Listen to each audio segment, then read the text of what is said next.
Would you like some of this tea, dear? It's a special blend I picked up today. My husband's voice was gentle, almost too gentle, as he held out the delicate porcelain cup. The herbalist said it helps with relaxation and sleep. You've been so stressed lately. I looked up from my laptop, where I'd been reviewing old bank statements. Something about Robert's tone made my skin prickle. In our 40 years of marriage, he'd never been the type to buy herbal remedies. He was a numbers man, a financial consultant who believed in data, not tea leaves. That's thoughtful of you, I said carefully, reaching for the cup. The liquid inside was amber-colored, fragrant with something floral I couldn't quite place. Before my fingers touched the porcelain, our son David walked into the kitchen, loosening his tie after a long day at the office. "Man, I'm exhausted," he said, spotting the tea. "Is that for me, Dad?" Perfect timing. Everything happened in slow motion. David reached for the cup. Robert's face went white. "No, wait," my husband lunged forward, but David had already taken a generous sip. Robert's hands trembled. His eyes were wild with something I'd never seen before. Pure panic. "What's wrong?" I asked, my voice sharper than I intended. "It's just tea, isn't it?" David swallowed and set the cup down. "Tastes kind of bitter. What kind did you say it was?" He paused, pressing his hand to his stomach. "Dad, you okay? You look like you've seen a ghost." My husband's mouth opened and closed without sound. Then he grabbed his phone and rushed out of the kitchen, his voice low and frantic as he dialed. I caught fragments. He drank it. "My son, what do we do now?" Ice flooded through my veins. David's face suddenly contorted. "Mom, I don't feel right." He gripped the counter, his knees buckling. "Something's wrong, really wrong." I was already calling 911 before he hit the floor. The paramedics arrived within 7 minutes. By then, David was convulsing, foam forming at the corners of his mouth. I heard one paramedic say possible poisoning into his radio while they loaded my son onto the stretcher. Robert stood in the corner of our kitchen, his face ashen, making no move to help. When I caught his eye, he looked away. At the hospital, I sat in the emergency room while doctors rushed David into intensive care. The physician, doctor, Santos, a woman in her 40s with kind eyes, pulled me aside after an hour that felt like years. "Mrs. Chen, we've stabilized your son, but we need information. What exactly did he consume before the onset of symptoms?" "Tea," I said, my voice hollow. "My husband brought home special tea. He made it for me, but David drank it instead." Dr. Santos's expression sharpened. "Do you still have the tea? We need to test it." "Yes." My mind was racing now, seeing patterns I'd been blind to for months. I didn't touch it after David collapsed. "It's still sitting on my kitchen counter." "Don't touch it," she said firmly. "We're sending someone to collect it as evidence. Mrs. Chen, your son's symptoms are consistent with poisoning. I'm required by law to report this to the police." The word poisoning hung in the air like smoke. Evidence. Police. This wasn't an accident. Robert appeared in the waiting room doorway. "How is he?" His voice cracked with what sounded like genuine concern. But I couldn't unsee his face when David had reached for that cup. I couldn't unhear his panicked phone call. "They're running tests," I said flatly. "The doctor thinks he was poisoned." My husband's face crumbled. "Poisoned? That's impossible. It was just herbal tea. Maybe he had an allergic reaction." "Who did you call?" I interrupted.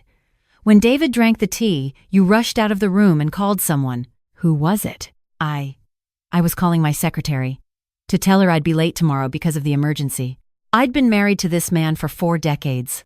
I knew when he was lying. "The police will want to talk to you," I said quietly. "Dr. Santos is reporting this as a suspected poisoning." Something flickered in his eyes. Fear? Guilt? He turned and walked away without another word. I sat alone in that sterile waiting room, my mind replaying every detail of the past 6 months. Robert coming home late, claiming extra clients, his sudden interest in updating our life insurance policies, the way he'd been distant, distracted, and then tonight, that tea, offered with such insistence. Tea that was meant for me. My hands were shaking as I pulled out my phone. Before I could second-guess myself, I opened my banking app and started digging through our accounts. What I found made my blood run cold. Robert had taken out a life insurance policy on me 8 months ago. $800,000. I had never signed any papers, never agreed to this. My signature on the digital documents looked close, but not quite right. Forged. But there was more. Hidden in a subfolder of his email that I'd gained access to years ago when he'd asked me to help organize his contacts, I found messages. Dozens of them. To someone named Nicole Parker. Nicole worked as his assistant at the financial firm. The emails started professional, then became personal, then intimate. Once Maggie is out of the picture. One read from 3 weeks ago. The policy matures in January. We just need to be patient. My husband and his assistant had been planning to kill me. The tea was supposed to make it look natural. A 62-year-old woman, stressed and tired, has a heart attack in her sleep after drinking herbal tea. Tragic, but not suspicious. Robert would grieve publicly, collect $800,000, and start a new life with Nicole. Except David drank it instead. I took screenshots of everything, the insurance policy, the emails. I forwarded them to my personal cloud storage. Then I did something that would have seemed paranoid a day ago but now felt like survival. I opened the voice recording app on my phone and tucked it into my jacket pocket, microphone facing out. When Robert returned to the waiting room 2 hours later, I was ready. "They're saying David will recover," I said, watching his face carefully. The doctors identified the substance. Oleander extract. "Do you know anything about that?" He shook his head too quickly. "No, of course not. How would I—" "It's a plant that grows wild in parts of Oregon," I continued, my voice steady despite my racing heart. "But it's also available in concentrated forms from certain herbalists and online vendors. The kind who don't ask questions." Robert's jaw tightened. "What are you implying, Margaret?" "I'm not implying anything. I'm stating facts." I leaned forward, phone recording every word. "You brought home tea tonight. You insisted I drink it. When David drank it instead, you panicked and made a phone call. To whom?" "I told you, my secretary." "Nicole Parker?" I pulled out my phone, showing him the email screenshots. "Your assistant? The woman you've been having an affair with? The one you promised a new life to once I was out of the picture?" The color drained from his face. "I also found the insurance policy," I continued. "The one you forged my signature on. $800,000, Robert. That's what my life is worth to you." He stood abruptly, knocking over his chair. "You don't understand." "I understand perfectly." My voice was ice. "You were going to poison me, collect the insurance money, and run off with your girlfriend. But your plan failed because our son happened to be thirsty." Robert's hands clenched into fists. For a moment, I thought he might lunge at me. "But we were in a hospital, surrounded by people."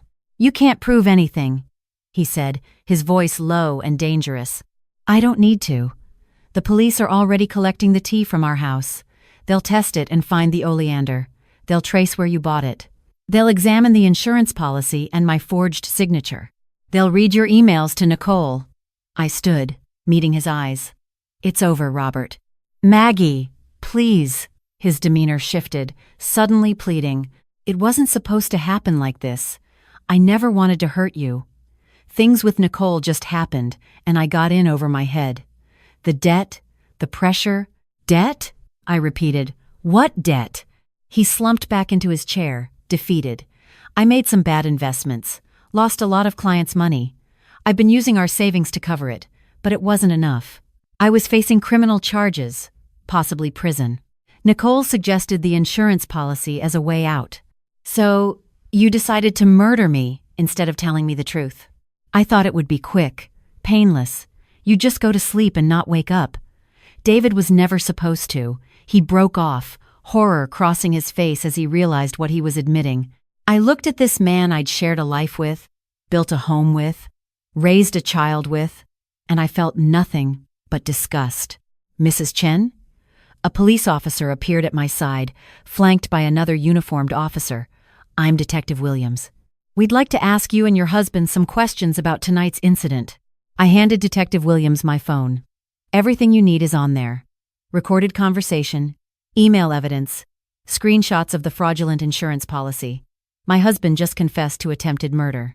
Robert's eyes went wide with betrayal. "You recorded me? You tried to kill me," I said simply. "Yes, I recorded you. The officers moved quickly, reading Robert his rights as they handcuffed him. He didn't resist. The fight had gone out of him entirely. "Is there anyone else involved?" Detective Williams asked. "Nicole Parker," I said. "She's his assistant at Morrison Financial Group. She was complicit in planning this. You'll find evidence of that in the emails." The detective nodded, speaking into her radio to dispatch another unit. As they led Robert away, he looked back at me one last time. "I'm sorry, Maggie. I really am." I said nothing. There was nothing left to say. David recovered fully over the next 3 days. The doctors said if he'd drunk the entire cup, or if treatment had been delayed by even an hour, he wouldn't have made it. But he was young, strong, and the paramedics had been fast. "Mom," he said from his hospital bed on the second day, "did Dad really try to kill you?" I squeezed his hand. "Yes, sweetheart, he did. I keep thinking. If I hadn't walked in when I did, if I hadn't been thirsty," his voice broke, "you'd be the one in this bed. Or worse. But I'm not," I said firmly. "You're safe. I'm safe. And your father can't hurt anyone anymore." The investigation moved quickly. Police found receipts showing Robert had purchased concentrated oleander extract from an online vendor 3 weeks earlier. His computer history revealed extensive research into untraceable poisons and how to fake natural causes. Nicole Parker was arrested at her apartment, where officers found text messages between her and Robert discussing the timeline and method. Both were charged with conspiracy to commit murder and attempted murder. The forged insurance policy added fraud charges. Robert's financial crimes came to light during the investigation, adding embezzlement and securities fraud to his growing list of offenses. The trial was set for the following spring. Robert's attorney tried to argue diminished capacity due to stress and debt, but the evidence was overwhelming. The premeditation, the forged documents, the affair, the coordinated planning with Nicole, it all painted a clear picture. I testified at the preliminary hearing, my voice steady as I recounted every detail. The courtroom was silent as I described watching my son collapse, realizing the tea had been meant for me, discovering the plot that had been unfolding in my own home while I'd been oblivious. "Did you suspect your husband was planning to harm you?" the prosecutor asked. "No," I admitted. "Not until the moment I saw his face when David drank that tea. That's when I knew something was terribly wrong. That's when I started looking for the truth." "And what did you find?" "I found that the man I'd trusted for 40 years had decided I was worth more dead than alive. I found that he valued money and a younger woman over our marriage, our family, our son. I found that I'd been living with a stranger." Robert sat at the defense table, head bowed, while Nicole dabbed at her eyes with a tissue. I felt no pity for either of them. The judge bound them over for trial. Robert's bail was set at $2 million, money he no longer had. He would wait in jail. Nicole's family somehow scraped together her bail, but with GPS monitoring and strict conditions. I filed for divorce the next week. It would be the easiest divorce in history. Adultery, attempted murder, and fraud gave me all the grounds I needed. Robert didn't contest it. His attorney advised him that cooperation might help at sentencing. David moved back home with me while he recovered, both physically and emotionally. We spent long evenings talking, processing what had happened, trying to make sense of the senseless. "How do you move on from something like this?" he asked one night over dinner. "One day at a time," I said. "One moment at a time. We survived, David. We're here. That's what matters." "Did you ever really know him?" "Dad, I mean." I thought about that question for a long time. I thought I did. But maybe we never really know anyone completely. People can hide parts of themselves, even from the people closest to them. Or maybe he changed. Maybe the debt and the pressure turned him into someone he never thought he'd become. That doesn't excuse what he did. "No," I agreed. "It doesn't. Nothing excuses attempted murder, but understanding how it happened helps me accept that it wasn't my fault. I didn't miss warning signs because I was stupid or naive. I missed them because he deliberately hid them from me." The months passed.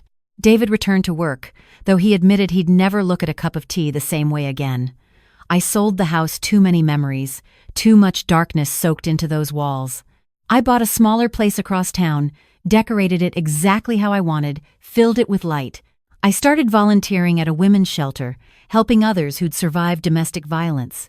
My story was extreme, but the underlying pattern was familiar. Trust betrayed, danger hidden behind familiar faces, the moment of realization that you're not safe in your own home. "You were so smart to document everything," one of the counselors told me. "The recordings, the screenshots, the evidence. So many women don't have that, and it becomes their word against their abusers." "I was lucky," I said. "Lucky that I had access to his email. Lucky that I thought to record our conversation. Lucky that my son walked into the kitchen when he did." "Luck played a part," she acknowledged. "But you also trusted your instincts. When something felt wrong, you investigated. When you found the truth, you gathered evidence. That takes courage and clear thinking, not luck." Maybe she was right. In those crucial hours between David's collapse and Robert's arrest, I'd kept my head. I'd thought strategically instead of emotionally. I'd protected myself and my son. The trial finally came 11 months after that terrible night. The prosecution presented their case methodically. The oleander extract purchase, the forged insurance policy, the emails, my recorded conversation with Robert, Nicole's text messages. Expert witnesses testified about the poison's effects, the signatures on the insurance documents, the timeline of the affair. Robert's defense was weak. His attorney tried to argue that he'd planned to poison me painlessly, so it showed he still cared about me. The absurdity of that argument wasn't lost on the jury. Nicole's attorney tried to paint her as a victim herself, manipulated by an older man in a position of power. But her text messages showed she'd been an enthusiastic and active participant in the plot. The jury deliberated for less than 4 hours, guilty on all counts for both defendants. At sentencing, the judge looked directly at Robert. "You betrayed the most fundamental trust of marriage. You planned in cold blood to murder the mother of your child, your partner of 40 years, for financial gain. You showed no remorse until you were caught. This court sentences you to 25 years to life in state prison." Nicole received 15 years to life as an accessory. I felt no joy at their sentences. No triumph. Just a quiet sense of closure. David and I walked out of the courthouse together into bright spring sunshine. "It's really over," he said. "Yes," I agreed. "It's over." We went to lunch at a small cafe downtown, the kind of place Robert would have considered beneath him. I ordered a sandwich and coffee. Real coffee, not tea. I doubted I'd ever drink tea again. "What now, Mom?" David asked. "Now I live," I said simply. "I wake up each morning grateful to be here. I spend time with you, with friends I've reconnected with. I volunteer. I read books I never had time for. I travel. I'm thinking about Italy this fall." "That sounds nice. You should come with me. We could both use a vacation."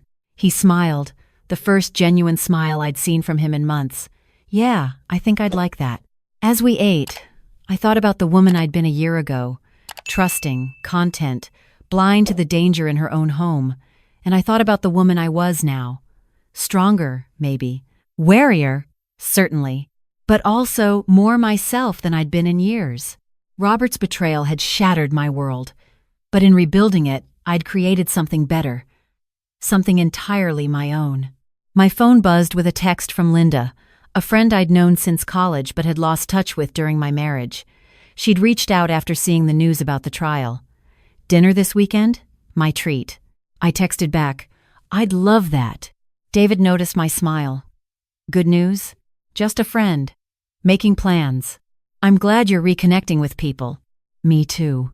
I'd isolated myself over the years, wrapped up in Robert's world, his career, his needs. I'd made myself small to fit into his life. Never again. That evening, alone in my bright new apartment, I stood on the balcony watching the sun set over Portland. The city lights were beginning to twinkle in the growing dusk. I thought about that moment in the kitchen, watching my husband's face as our son drank poisoned tea meant for me. The panic in his eyes had revealed everything. In trying to kill me, he'd shown me exactly who he'd become, but he'd also shown me who I was. Someone who could think clearly in crisis, someone who could gather evidence and protect herself, someone who could survive betrayal and come out stronger. I raised my coffee cup in a silent toast to the woman I'd become, to second chances, to survival. The tea was meant to be my end. Instead, it became my beginning. I was 62 years old, and my life was just starting.